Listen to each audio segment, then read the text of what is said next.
మీ business ని develop చేసుకోవాలని అనుకుంటున్నారా? అయితే వెంటనే మీ పబ్లిక్ కోట్ న్యూస్ ద్వారా వీడియో యాడ్స్ ద్వారా మీ యాడ్స్ ని పబ్లిష్ చేసుకుని మీ పరపతిని పెంచుకోండి.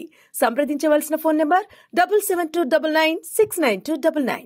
నేపాల్లో వరదలు బీభత్సం సృష్టిస్తున్నాయి. ఎడతెరిపి లేకుండా కురుస్తున్న వర్షాలకు వాగులు వంకలు పొంగిపొర్లుతున్నాయి. కొండ చర్యలు విరిగి పడిపోతున్నాయి. దాంతో అక్కడి జనజీవనం స్తంభించిపోయింది.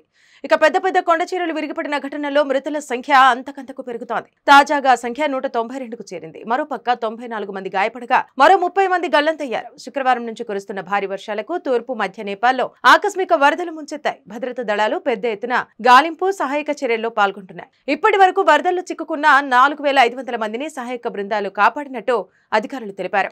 పునరావాస కేంద్రాల్లో ఉంటున్న బాధితులకు ఆహారంతో పాటు ఇతర వస్తువులు అందిస్తున్నట్టు వెల్లడించారు. కొండ చర్యలు విరిగిపడటం వల్ల శనివారం నుంచి జాతీయ రహదారులపై రాకపోకలు నిలిచిపోయాయి. ఫలితంగా వందల మంది రోడ్లపై చిక్కుకుపోయారు. జాతీయ రహదారులపై రాకపోకలను పునరుద్ధరించే చర్యలు ముమ్మరంగా సాగుతున్నట్టు అధికారులు తెలిపారు. ముంచెత్తుతున్న వరదలకు నేపాల్ రాజధాని ఖాట్మాండు లోయ తీవ్రంగా దెబ్బతిన్నట్టు అధికారులు గుర్తించారు.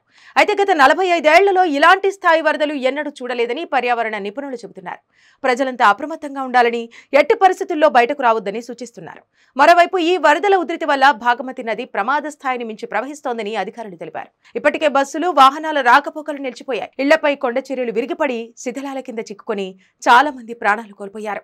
శిథిలాలు, బురద కింద ఇరుక్కున్న వాహనాలు, మృతదేహాలను వెలికితీసేందుకు నేపాల్ సైన్యం, పోలీసులు తీవ్రంగా శ్రమిస్తున్నారు.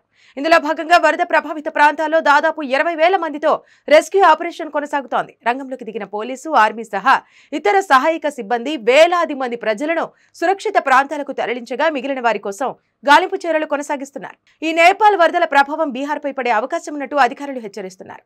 ఎందుకంటే అక్కడి నుంచి కొన్ని నదులు బీహార్లోకి ప్రవహిస్తాయి. కాబట్టి ఆ నదులకు వచ్చే ఆకస్మిక వరదలు రాష్ట్రంలోని పలు ప్రాంతాలను ముంచెత్తే ప్రమాదం ఉందని అధికారులు చెబుతున్నారు.